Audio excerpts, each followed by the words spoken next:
नमस्कार, स्वागत है आपका राधा की आवाज में।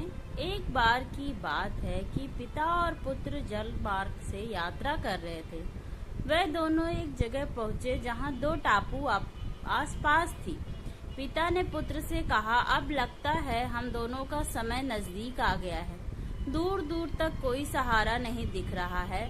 अचानक उन्हें एक उपाय सूझा। पिता ने अपने पुत्र से कहा कि वैसे भी हमारा समय अंतिम आ गया है नजदीक, तो क्यों ना हम ईश्वर की प्रार्थना करें। उन्होंने दोनों टापू आपस में बांट लिए और एक पर पिता दूसरे पर पुत्र अलग अलग ईश्वर की प्रार्थना करने लगे। पुत्र ने ईश्वर से कहा, हे भगवान, इस टापू पर पेड़ पौधे उग जाएं जिसके फल फूल से हम अपनी भूख मिटा सकें।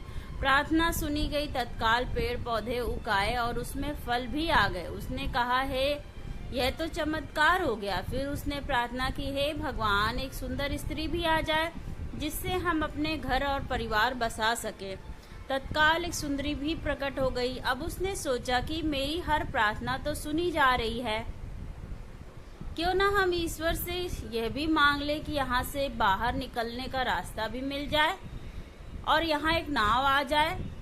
भगवान ने उसकी यह प्रार्थना भी सुन ली और तत्काल नाव प्रकट हो गई और पुत्र उसमें सवार होकर तत्काल बाहर निकलने लगा। तभी एक आकाशवाणी हुई, बेटा तुम अकेले जा रहे हो, अपने पिता को साथ नहीं ले लोगे।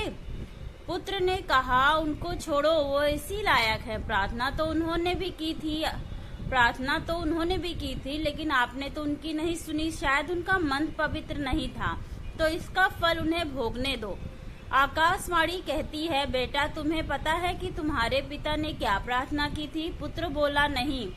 तो सुनो, तुम्हारे पिता ने एक ही प्रार्थना की थी कि हे भगवान, मेरा बेटा जो आपसे मांगे उसे दे देना। प्रभु, हम सबको इस लायक बनाना कि हम अपने माता पिता और बड़ों के साथ रहें, हमेशा मुस्कुराते हंसते रहें।